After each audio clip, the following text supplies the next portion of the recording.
No one has ever isolated a virus. This is admitted by modern science, who claim it's impossible. So instead, they mix it with a soup of other genetic materials, run it through a computer, and create what is known as a consensus genome.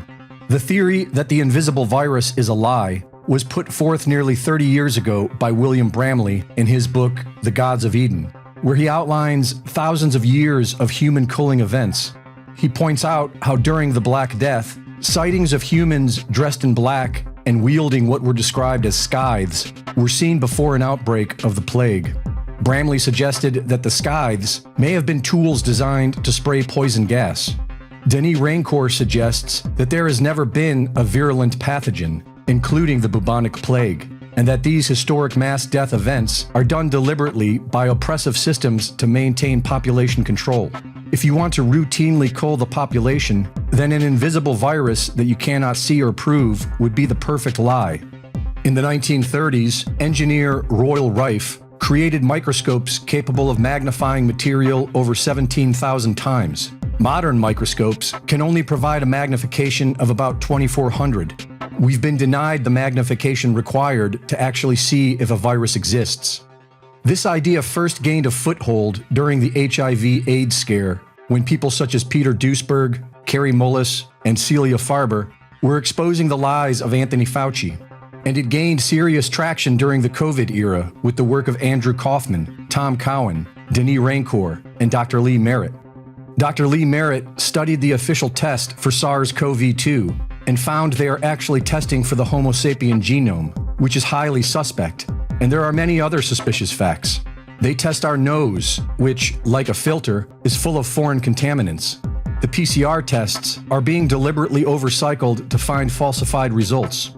What we are told is a deadly virus looks identical to an exosome, a naturally occurring part of cellular cleansing. The first scientific publication created to disseminate information to the public was named after an ancient altar used for ritual sacrifice called Pergamon, and the first editor was Mossad agent Robert Maxwell. Over 100 years ago, doctors were well aware of how deadly parasites could be to the human body. John D. Rockefeller's main advisor, Frederick Gates, convinced Rockefeller to modernize medicine by eradicating hookworm, a parasite that was known to be the biggest cause of disease back in 1905. Up until the 1980s, textbooks were not talking about viruses as the cause of disease. They were talking about parasites. Today, while animals require routine deworming, modern science says that it's not a problem for humans. After decades of research, a group of German doctors found that every single cancer cell contained parasites, and that if cancer treatments such as chemotherapy fail to kill all of these parasites, then the parasites will be given the perfect conditions to spread throughout the body. The parasites start in the bloodstream and spread to other parts of the body where they grow into cysts. Under a microscope, parasitic cysts look identical to what we call tumors. They had films, they published papers, but it all got buried. Because if 100% of cancer patients have parasites, then parasites are likely causing cancer. And today, the COVID shots, which we know are destroying natural immunity, are creating turbo-cancers. Having a lapdog under the age of 5 increases the chances of getting multiple sclerosis, which cannot be explained by MS being an autoimmune disease, but can be explained by brain parasites. Pathologist Alan MacDonald studied the brain and spinal cords of dead MS patients, and they all had parasites. We all have parasites, brain parasites being the most dangerous, and the parasite Toxoplasma gondii has a significant ability to infect the human brain.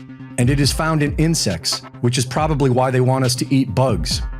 The good news is that there is a remedy to these parasites. A healthy immune system can take care of most of them, which requires good nutrition, regular exercise, peace of mind, and love. And routine parasite cleanses can take care of the rest. Reporting for InfoWars, this is Greg Reese.